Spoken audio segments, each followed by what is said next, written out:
Students, this is Dr. Zhong. So today I'm just going to record the video lecture of lecture 3 again because so previously what I recorded a video lecture for the same thing, but the video corrupted at the 10th minute. I didn't notice it until I uploaded to YouTube and until one student sent an email to me. Sorry about that. So first I'm going to review what we have learned from the previous week.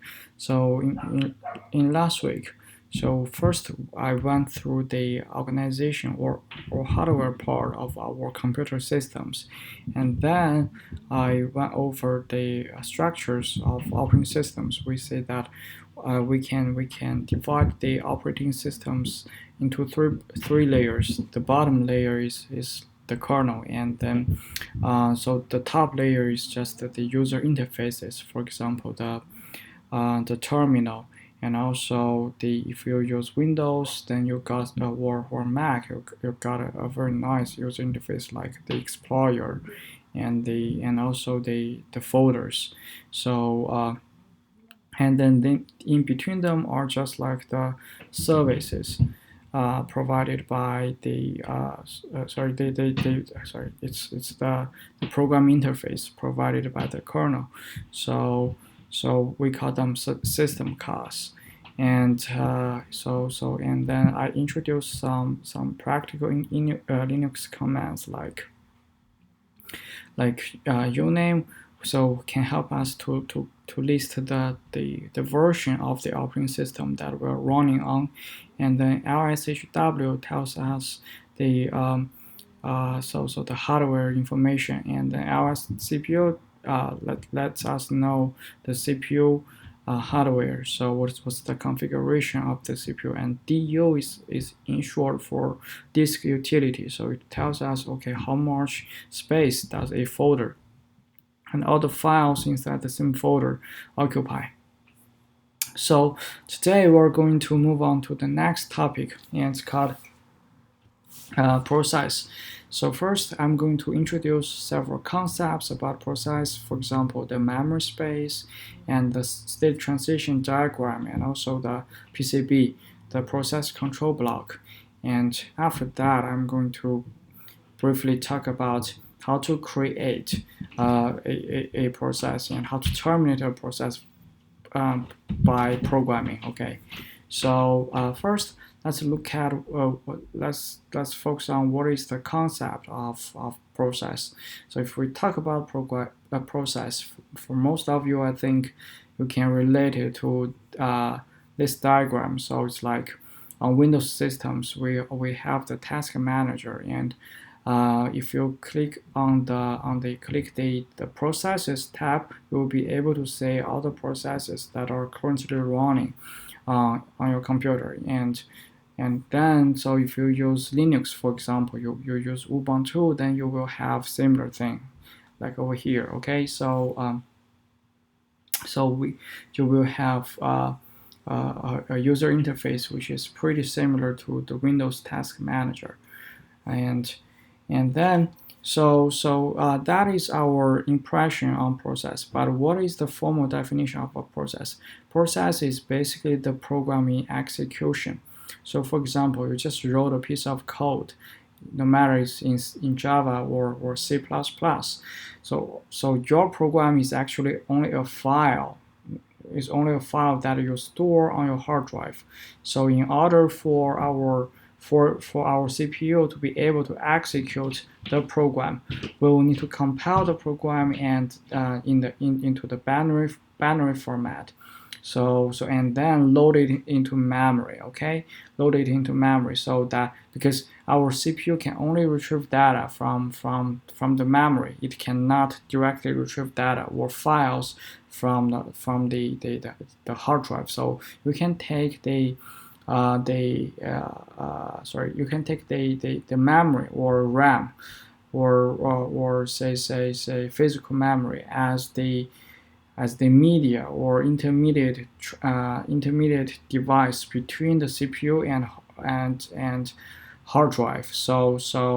If we want to load a file into the if we want to let the CPU execute a file or a program, we have to load it into memory first, and then our CPU is going to retrieve like several pieces of commands from the program in memory each time.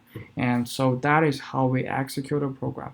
And at the time when you just load your program from the hard drive into memory, it becomes a process. So basically, process is just a programming execution, and it is the unit of work in modern time-sharing operating systems. Previously, when we talked about, if you remember, we talked about the definition of time sharing. Time sharing is like an operating system where multiple users access at the same time. So each time only gets a fraction or a share of the time of that machine. So okay, like this is what I just talked about. Program is just a programming or a passive entity stored on the hard drive, while process is the active format of it. And so there are different ways for us to trigger the execution of a program and let it become a process. So for example, you can if you use Windows, you can double click on the icon of the program, and so you can also say trigger the execution of the program from the command line. Okay, so I'm going to show you how to do that later. And most importantly, so we can have for a single program, we can load it. So we can load many copies of it into memory, and so we just trigger a lot of different processes from the same program. Okay, so yes, this is possible. And a very famous application of it is like when you open different tabs of your Chrome.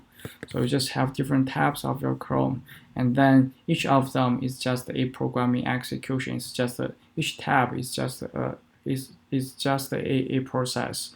Okay, and they come from the same program called Chrome. Okay, so this is the concept of the program, and then based on the purpose of the process, we can classify them into different tabs. The first tab is called system process. These are, you can take them as a part of say the operating system kernels. They provide the essential service for us. For example, battery management, CPU scheduling, network, and file system management. So these processes are the execution of programs from the operating systems. So we call them system process.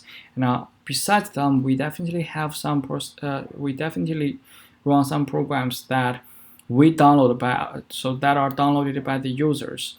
So for example, the web browser, and then the text editor, games, and video players. So these are just those programs are downloaded by the users, and then the execution of them are just user processes. Okay, so this is pretty straightforward to understand. So here you may wonder, okay, how can you find all the processes that are running on your computer? Of course, you can do it with you can do it by running the task management say application, but there is a different way to do that, which is cooler in my opinion. So that is through command line.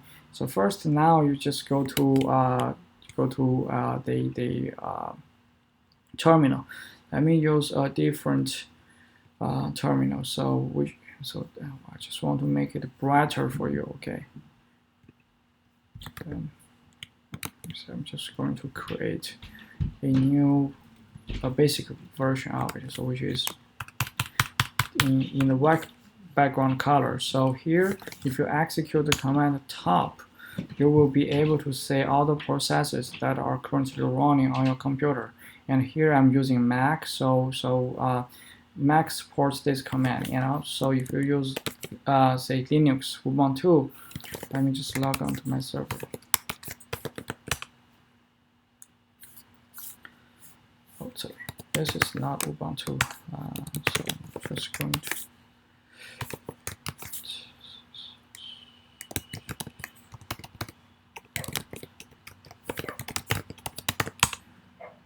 Okay, here I'm just username minus I.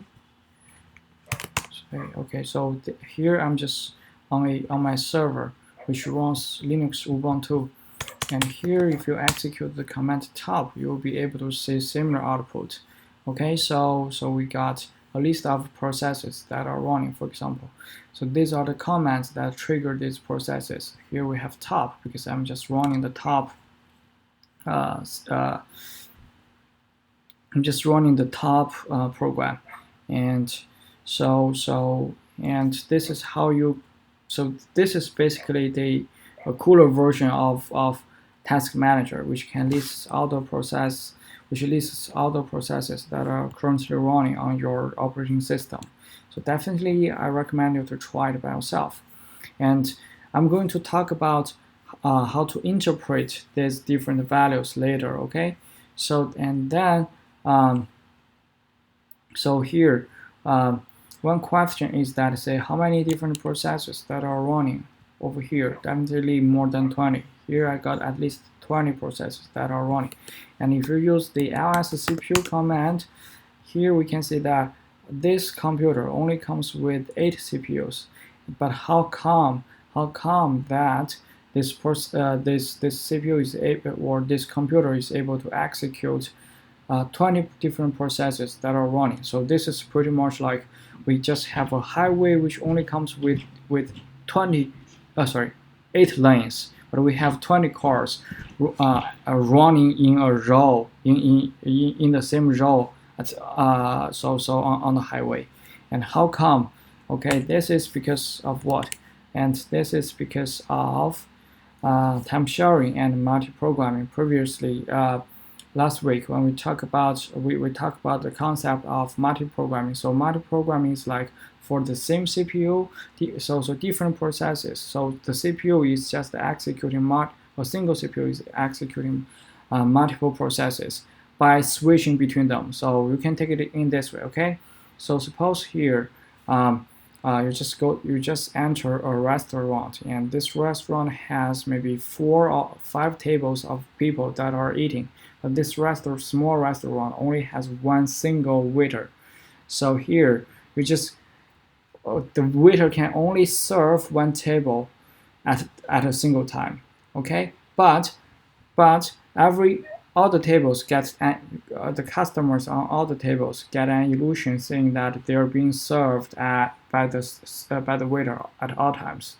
Because of what? Because they only get a fraction of the time of the each table only gets a small fraction of the time of the waiter. So the waiter basically just rotated between different tables to serve them. Similarly, okay, you can take the waiter as a single CPU as the CPU, while the different tables as different processes.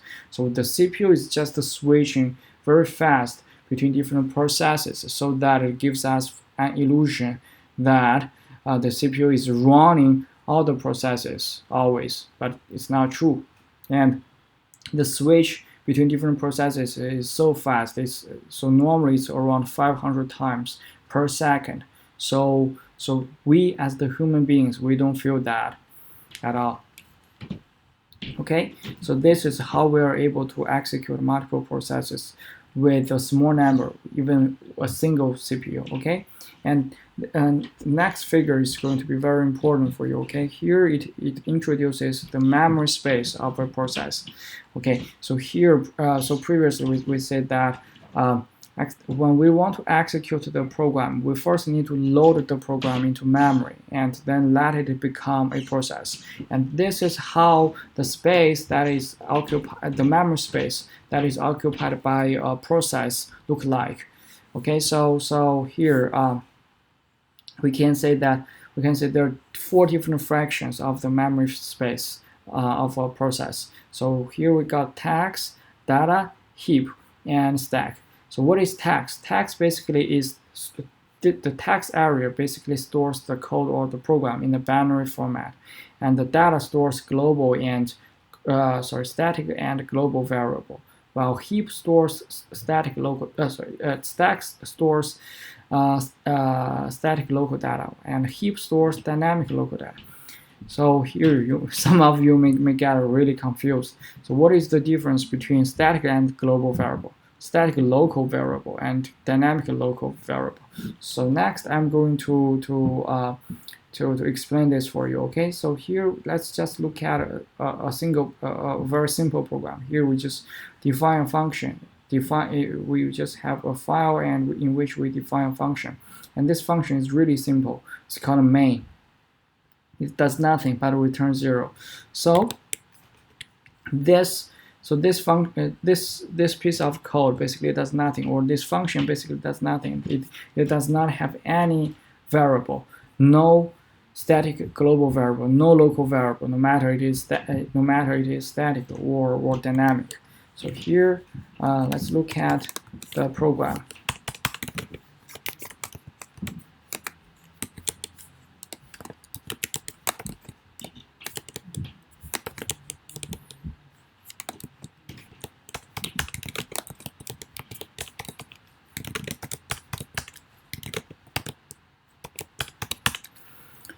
So let's look at the C program. That is what I showed to you previously. Okay, it's this, I call it bare.c because this code does nothing. It's just a bare piece of code, a piece of bare code. So here we can just compile it. So here into the binary format. I'm just going to say mgcc this file, and I'm just going to use the -o option. -o basically tells the C program compiler saying that I want to output a binary file whose name is bare. Here, let me just give it a different name. Let's call it bare tmp because originally I already got the bare program. So here I'm just saying that I want to create a new binary file named bare.tmp. So, and here, if I execute the ls command, you'll be able to find a new file called bare.tmp, and then let's execute it. So you can find that this code does nothing because this process does nothing because that is what we do in the program. It purely does nothing. And then if we use the size command, so here to check how does size work. Size is basically a command for you to print the size of the sections in an object file.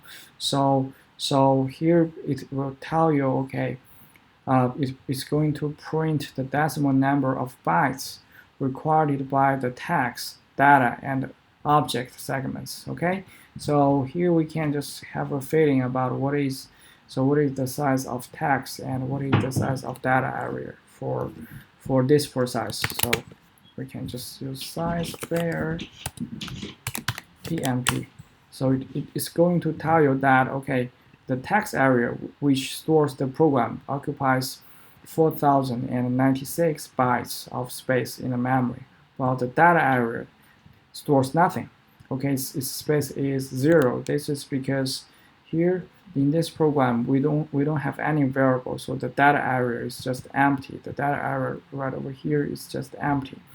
Okay, and then let's say we want to make some change to it. Let's go to the data1.c program. So here we just created a static variable. Okay, so we just created a static variable. So let's say So let me compile it. So gcc data1 dot c so that one tmp. Okay, so here we got a new file whose name is data1 tmp. If we use the size command, so here you can see that the data area size increased from 0 to 4096. This is the only difference between these two pieces of code are that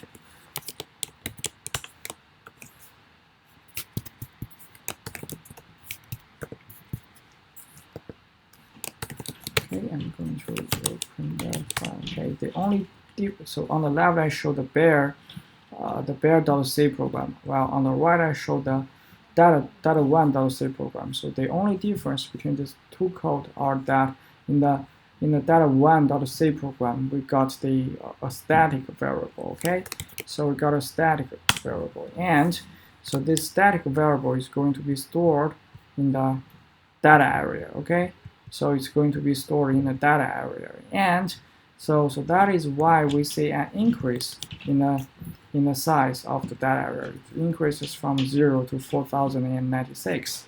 Yes, so this is the how to inspect the size of the memory space of a process. Okay, so I also provide more programs for you to explore. For example, I got provide data2.c and heap.c and stack.c for you to check, just for you to have an idea about what is stack and so what is the difference between them. Okay, so you can if you are interested, feel free to explore it by yourself. Okay, and so here I just want to briefly talk about the difference between the heap area and stack area. So here we say that the stack area stores static local data, and heap stores dynamic local data. So what is static local data and what is dynamic local data? So for example, let's go back to the so let me just copy data1.c to tmp.c. I'm just copy it, and then if we open tmp.c, I'm just going to show you. Okay, so here if we create an integer variable and whose name, let's say, is x, and whose value is, let's say, 100, and this is going to be a static local variable. So basically, static local variable are the variables are just variables that do not come with the static. Because if it is static, it means this variable is going to be global. Okay, so static local variable are the variable that, so from the code or without execution, so our compiler is able to tell how much space does this variable need to occupy. So for example, here we just create an integer variable. So in C, the integer variable occupies 8 bytes of space. Okay, and then so for example, right over here we have integer n. No, let me just let's say we just want to create a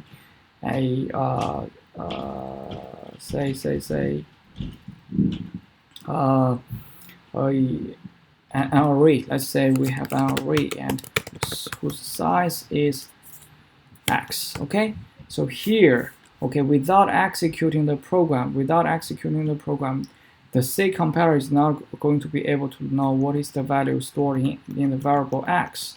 Okay, so how much space does array occupy can only be interpreted when we execute the code. So its space can only be, the space occupied by this variable can only be known at the time when we execute the code. And for such variables, we call them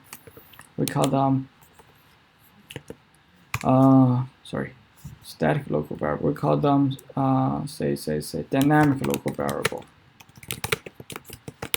Its space can only be interpreted at the time when we execute the code. Okay, so this is what the difference between So basically, we store the dynamic local variables in the area of heap, and we store the static local variable in the segmentation of stack. Okay, so this is what this is what we know. Okay, and when we when we the segments of different the size of the segments are, for example, of the heap can be dynamically increased when we execute the code. So originally it may only allocate, say, for example, so one megabytes to the heap space, and because it's how much, so the actual space of the heap segmentation can only be known when we execute the code. When we execute, if we just request larger space than 1 megabytes, so the operating system is going to dynamically increase the size of the heap segmentation. So, and right here, the blue part are the buffer that we leave for the process. Okay, so and sometimes we may run out of this buffer space, and then you will get the memory. You will get the memory error when you execute the code. And this is going to be really often. You can see this error very often when you are running a big program. So for example, here I just take a screenshot of the error message: out of memory or system resource, close some windows or program and try again. This is because one process is running out of the buffer space. And also in in Java, okay, in Java, such errors are really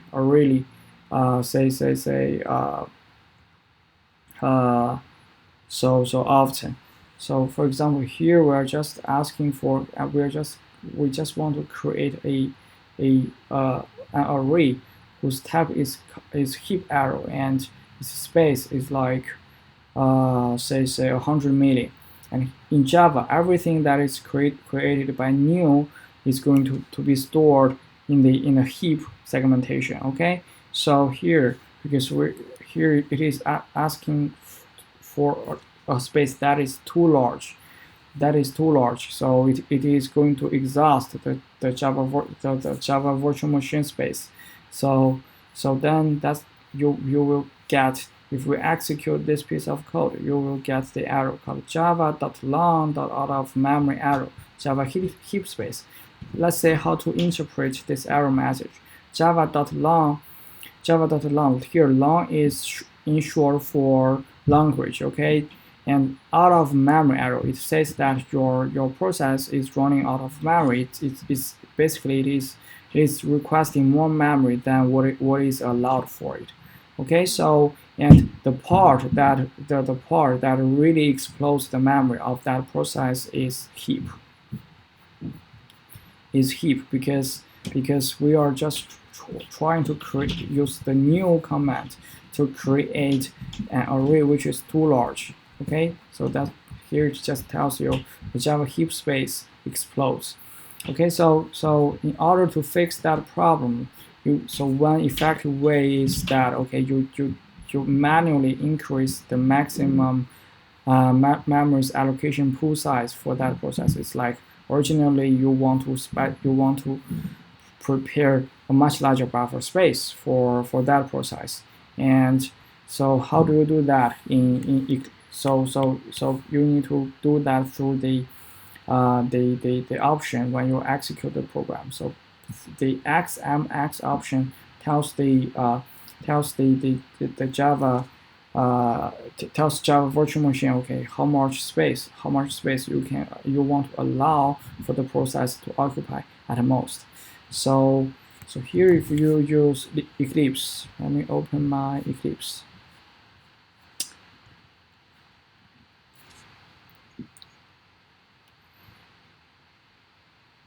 I'm going to show you how to resolve such errors by increasing the maximum memory allocation pool size for that program, okay, or for that process.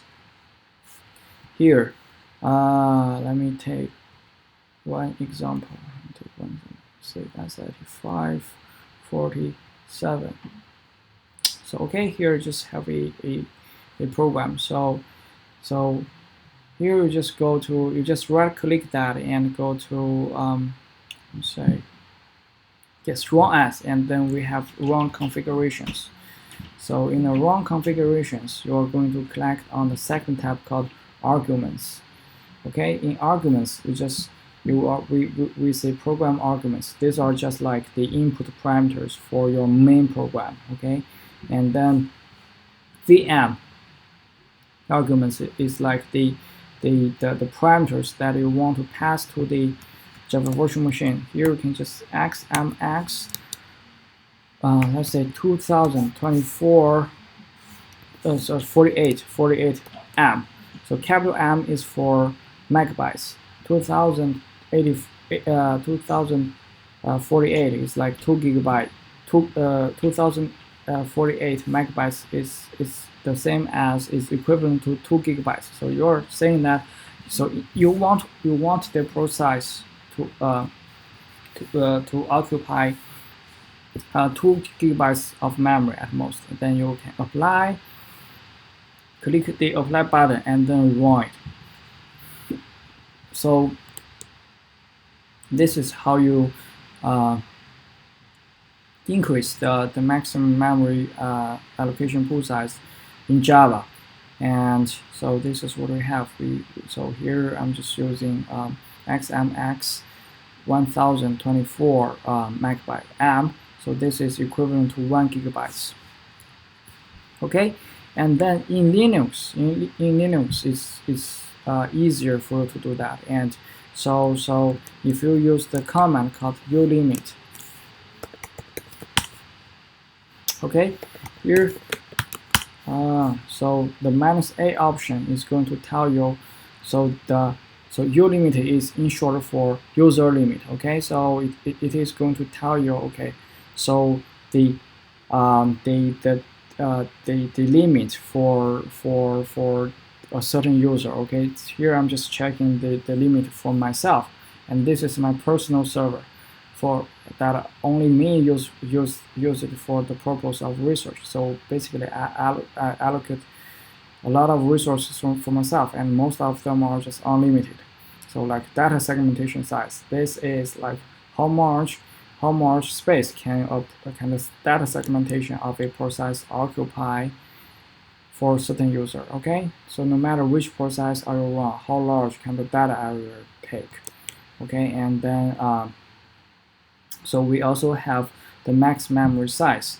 Okay, so how much memory can the user, can the processes that are executed by the user occupy in total. This is not for a single process, it's for all the process.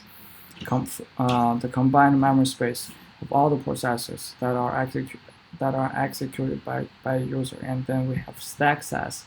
Okay, like how large stack, how large can the stack size be. And then so this we also have virtual memory space limitation. So here you can use the ulimit command to dynamically adjust or so get and set the limit for a certain user. It's not very difficult. Okay, so this is how you say do such management in Linux. And this is one of the reasons why I say that Linux is the operating system for programmers or for computer geeks, because it provides a way for you to manually set up your computer. Okay, and this is what I showed. Okay, and next I want to briefly talk about the different states of a process. A single process can be in one of the following 5 states. So we have the new state. So this state, a process is at this state when we just created that. Okay, so it's so if it's in execution, then it is in the execution, in the running state. And then here, okay, if a process, so for example, when you are when you are when you just open your Chrome and then you want to search for something, here you basically you need to tap something, tap in the keywords that you want to search for. Okay, so you know what, our computer is running, or our CPU is running at a much faster space than the speed that we can tap. So like here, it may take us like maybe 100 milliseconds to type these characters or type the keywords. But for computers, within that 100 milliseconds, they can do a lot of things. So what it does is that, okay, so when you just open a new tab, so you just created a process. You just created a process, and then the process is waiting for your input, like the keywords. The keywords that, okay, so here, at the time when you enter your keywords, your CPU is going to move is going to kick this process out of kick out this process, saying that I'm not going to execute it because you are waiting for the user input. Okay, so it may take the user 100 milliseconds to type in the keywords, but for me that 100 milliseconds is like 1 year. I'm not going to wait you that long. Instead, I'm going to kick you out. I'm going to execute the other processes that are ready to run. Make sense? So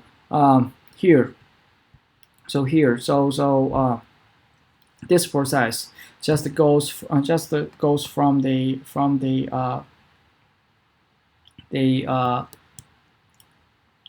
execution or running state to waiting state, because it's waiting for the user input to be complete.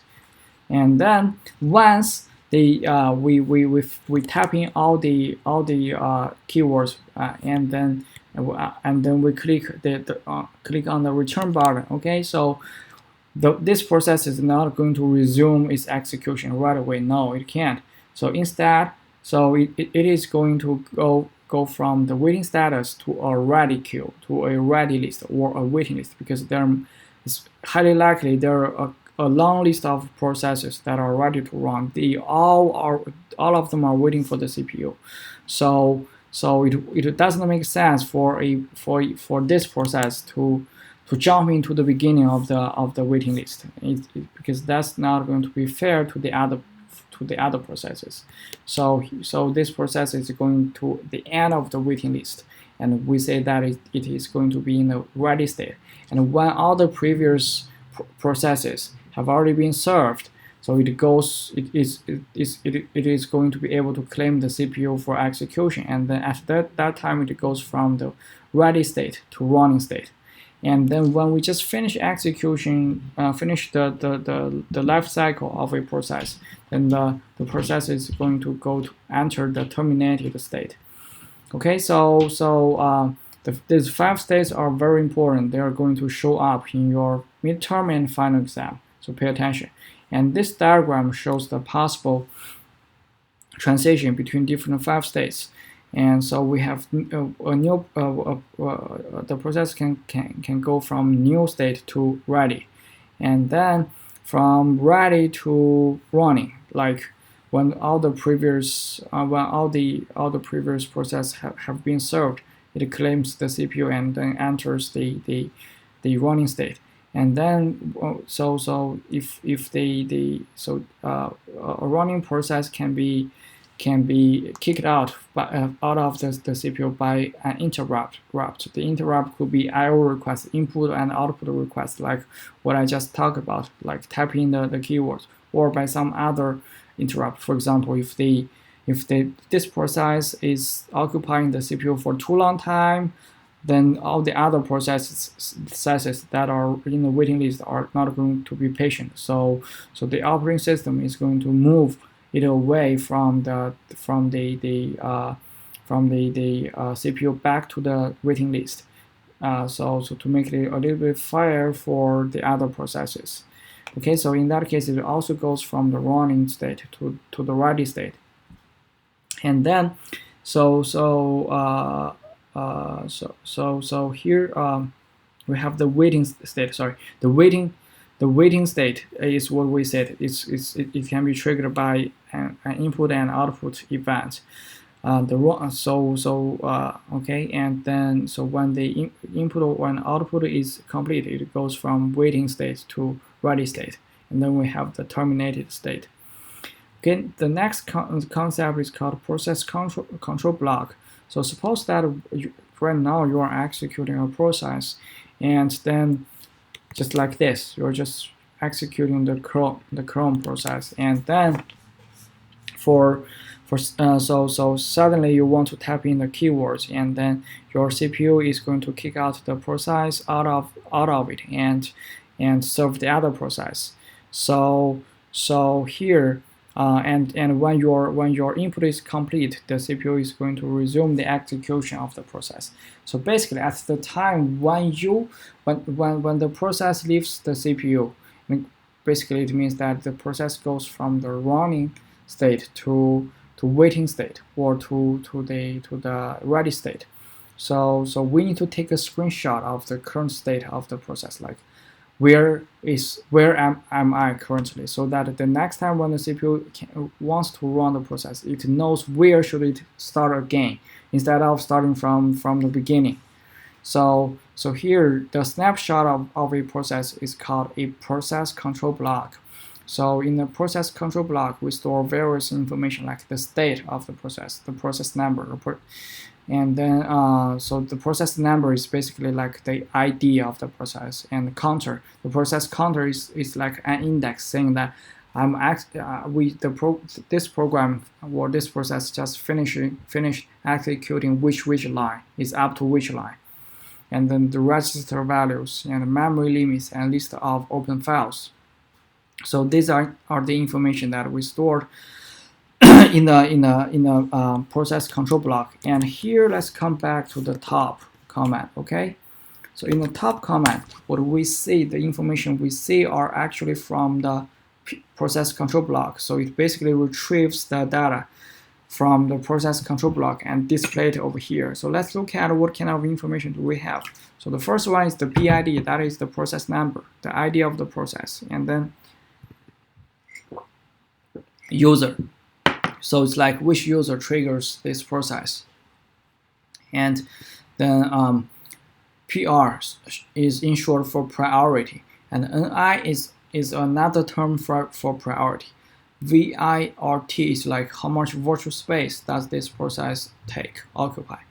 RES, so the residual memory. Okay, so how much physical memory does it take? And then SHR is like how much shared memory does this process take.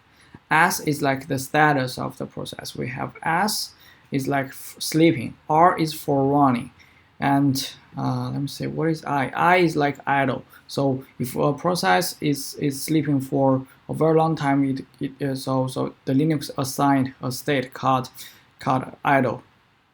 And then percentage of the CPU utilization, percentage of memory occupied by it. Time plus is like how much time does this process occupy or claim the CPU since the start. Okay, comment is like, so by launching, what kind of comment are you running this process. Okay, so these are the information that we had, and here I'm just giving you an introduction of what does priority mean. So PR is the priority for system process, and it's in a range from 0 to 99. And then so RT, so here you can see some RT means 99, it's the highest priority, it means real time. And then NI is the priority for user processes, and its range is from negative 20 to positive 19. So for user processes, you can just, so the effective priority is like 120 plus NI. So it's in a range from 100 to 139. Okay, so this is the process control block. And then next, I'm going to talk a little bit about the programming side of the process. So here previously we said that to create a process we can. So the first way for the one option is that we double click the process icon, and then yes, that's the easiest way, but that is not a way for a computer scientist or a computer geek to create a process. So here I'm just going to let you know how to create a new process by using program based on system call. Okay, so here before that I want to introduce the relationship between processes. So here, so if if one process creates another process, we will call, let's say if process A creates process B, we're going to call process A the parent process and process B the child process. So it's pretty easy to understand. Like if a parent gives birth to a baby, then we call it parent. If a person gives birth to a baby, we're going to call that person or that adult a parent, and then we're going to call the baby child, right? So here so based on this kind of relationship, we can plot a tree of processes. Like we are going to draw an edge between a pair of processes if there is a parent and child relationship, and here we call it the ancestor tree of processes. So in Linux, you are able to get this tree by using the command ps tree. So here it lists all the processes and what about their relationship. Okay, so parent and child relationship. So first, when we start the computer, we got the system D. We execute the system D process. D is the short for daemon. Okay, so the system daemon process.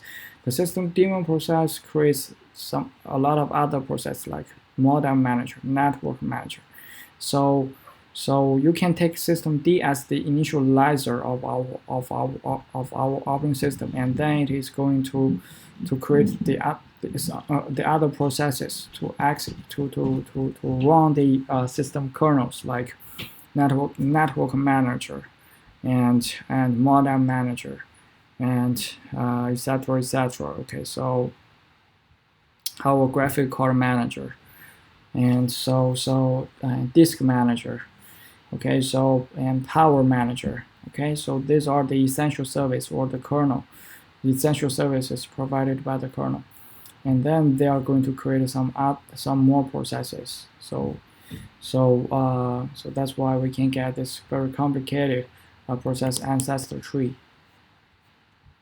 And so in order for you to get a snapshot of the current processes that are in execution, you can use the command called ps -d. So this will give you a short version of a short summary of the processes that are running. So it's much more. So it's much more short. The information provided by ps -d is going to be much shorter than top. So here you can see that the process ID, TTY is like the control terminal of that process. Question mark means it's unknown. Most of the system processes, they're just unknown because they are triggered by the other processor or controlled by the other system processes. While for user processes, then they usually have a control terminal. Okay, so and then so we're going to see the time elapsed on the process and the command to trigger this process. Okay, so and next, let's say how to create a process. So we created the process based on the system call named fork. So here you can check the fork. So it is right over here, and so the fork command is going to create a child process. So fork, if we look at the description, fork creates a new process by duplicating the calling process. The new process is referred to as the child process, and the calling process is referred to the parent process. The child process and the parent process run in separate memory space. At the time of fork, both memory space have the same content. Um, so, so the child process is an exact duplicate of the parent process, except for the following points. So the child process has its own unique ID, process ID, and then the child process. Let me say. So this introduces the difference between the parent and child process. For the other ones, we don't need to pay much attention to them. So because I'm going to let you know what's the difference. Okay, so the parent process and child process are going to be exactly the same. The major difference is that, okay, for parent process, the fork is going to return a value larger than 0. So actually, the return value is just the process ID of its parent. So it's like when you give birth to a baby, you're going to get a birth certificate, which lists the name of your baby. So this is like the information presented to a parent. So fork is going to return the process ID of the child. So it's pretty much like the name of the child in real life. So whereas for child process, in the child process, it's going to return 0, because like you can take it as in real life. In real life, when a new baby is born, this baby cannot memorize anything. So let's say everything that it knows is just 0. So other than that, these two processes, are the parent process and the child process, are going to be exactly the same. So if you want the parent process and child process to do different things, so in the program you can do the following. If PID equal to 0, it means that it is in a child process. So you can write a function which lists the commands that you want the child to do, and otherwise you can it's going to execute the parent process function, in which you list the comments that you want you list the comment that you want the parent process to do. Okay, so this is a brief introduction of the fork command. Okay, and here I'm just going to let you look at a program that was created by me. So before that, let me clean everything.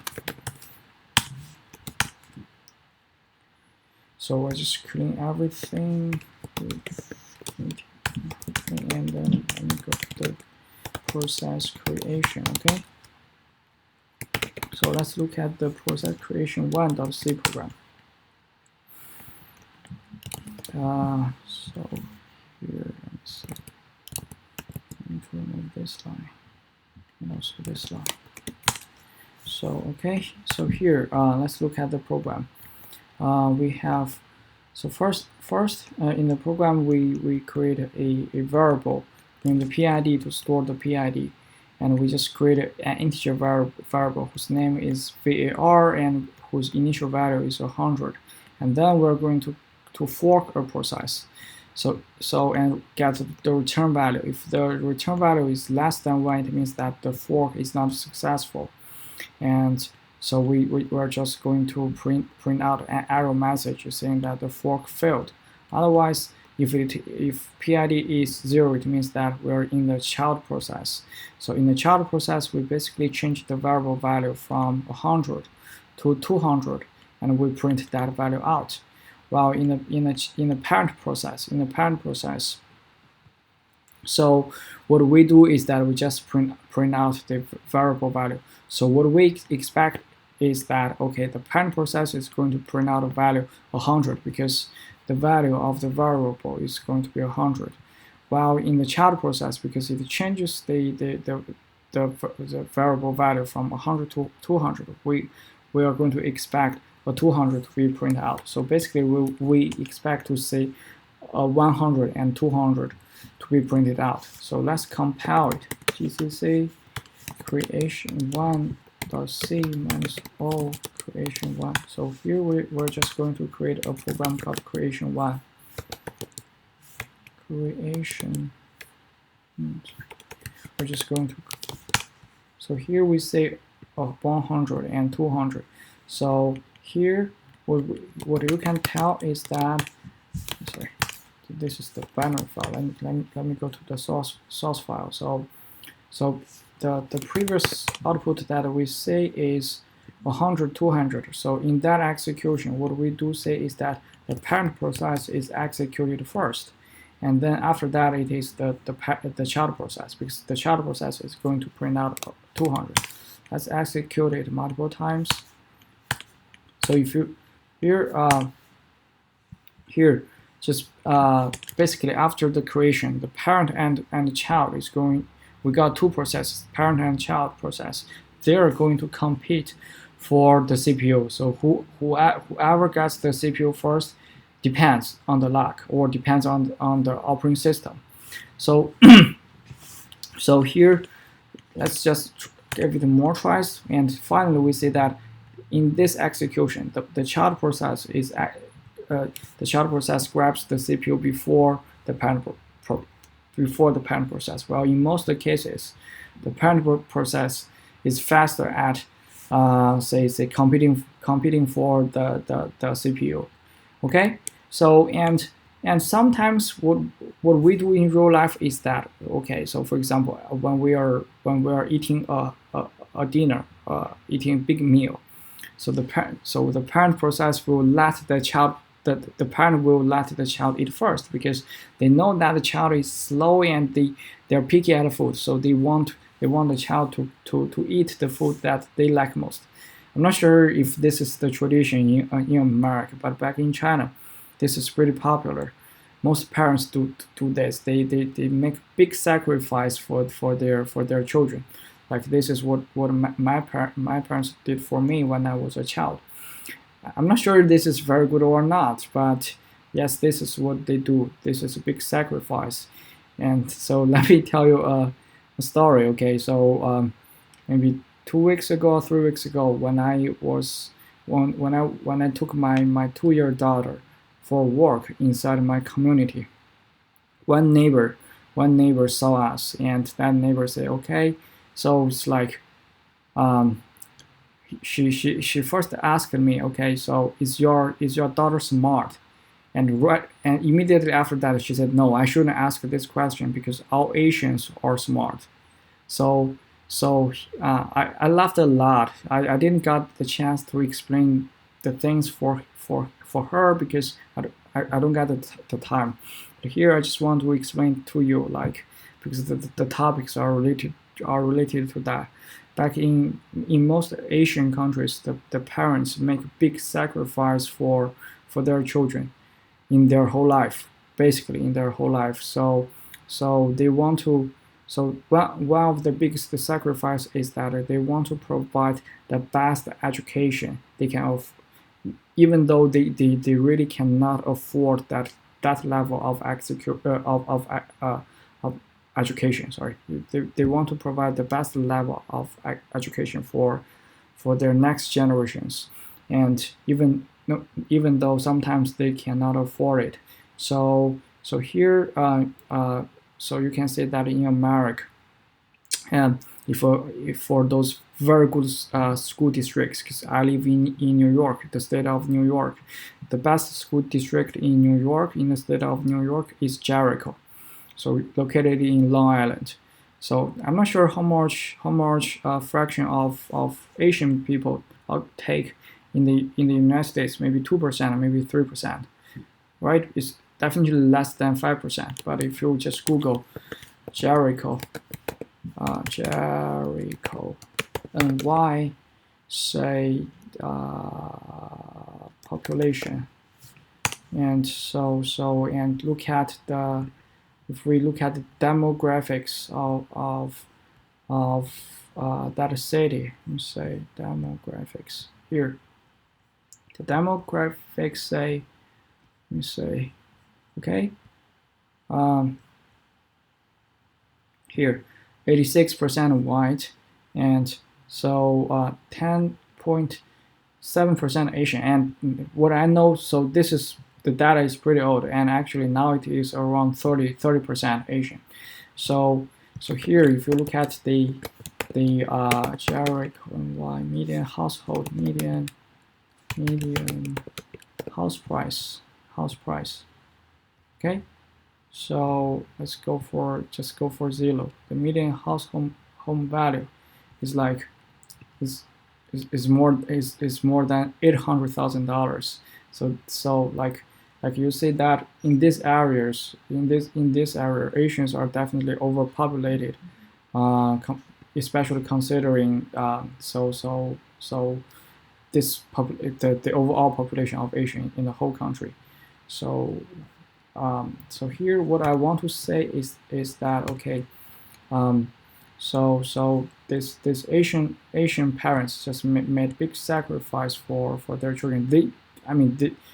Not all of them are rich enough to afford that, but they just make big sacrifice. Like say even take 60% of their say after tax income just for the mortgage in order to provide the best quality of education for their children. And that's the reason why like what you can see now, like in our department, in the computer science department, around half of 50% of the faculties are Asian. And it's the same for the other schools, especially in the discipline of computer science. If you go to some other schools, for example, if you go to University of SUNY Buffalo, and around 80% of the CS faculties are Asian. So that's the reason why they just make big sacrifice. So okay, and the yield, and so that's the reason. So Asians are not born to be smart.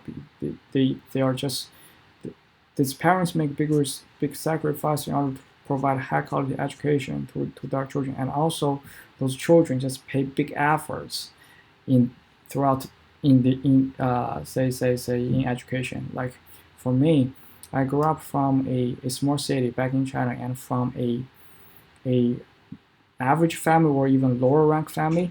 So I remember that starting in my high school was in China. The high school are like 3 years, usually from age 15 to 18. So what I did in my high school is that for 6 days a week, I get up around 6:30 a.m. and I go to bed. I keep working. I keep working until 1 a.m. And then I go to take a shower and go back to bed to take a sleep for maybe 5 hours, 5.5 hours. And that's my life for 3 years. Yes, that's how I managed to go to a top university back in China. And after that, in my university life, I also in my college, I also worked pretty hard so that I earned the opportunity to come to the U.S. and to do my PhD. And actually, in my PhD, I received a full scholarship.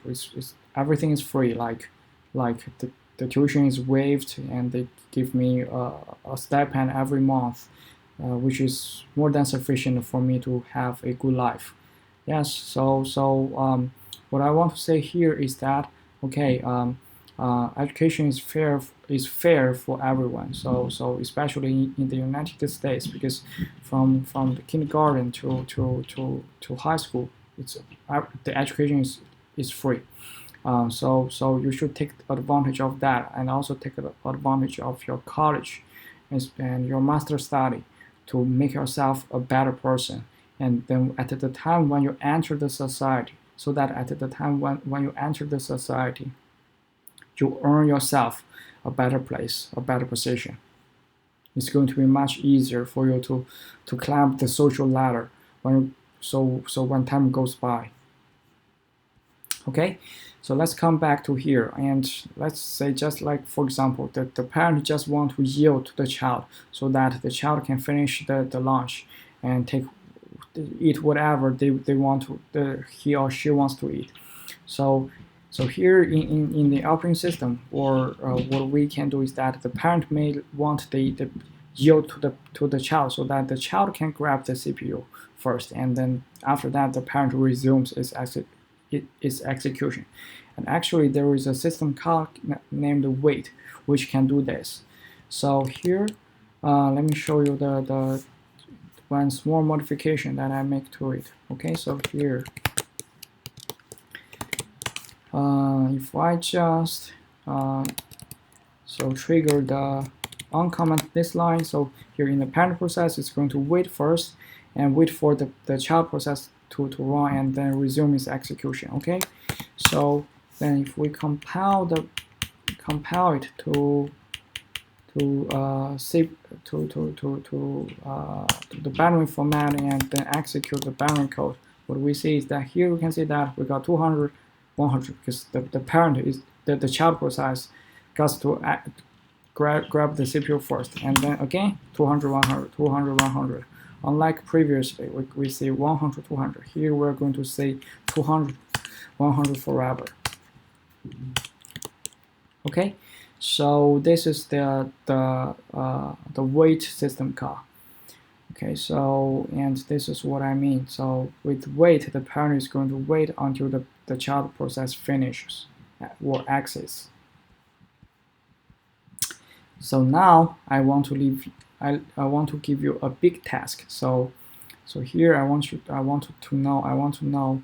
So please look at this piece of code and so write down. Think about what kind of output do you expect to see. Basically, what I ask is how many type 1, type 2, type 3, type 4, and type 5 do you expect to see. And so I'm going to give you sufficient time. So I think that on average you should spend at least 10 minutes to think about it. Okay, if you can figure out the correct solution, it means that you are clear about process creation. Okay, so I'm going to talk about the correct solution in the next video lecture. Okay, so and then now how to terminate a process. So to terminate a process, so we can use the exit command to do that inside the program, or so we can use the Ctrl+Z and Ctrl+C command to do that, and also we can use the kill command to do that. So if you look at the description of the kill command, so it's like terminate or signal a process. So you just need to follow the kill with the ID of the PID of a process. To grab the PID of the process, you can just look at over here. Okay, grab the PID and call kill, so that the process is going to be terminated by you manually. Okay, so yes, this is one example. And so in summary, today we talk about the concepts of processes, which includes the memory and the state transition, and also process control block. And also we talk about how to create and terminate a process from the programming perspective.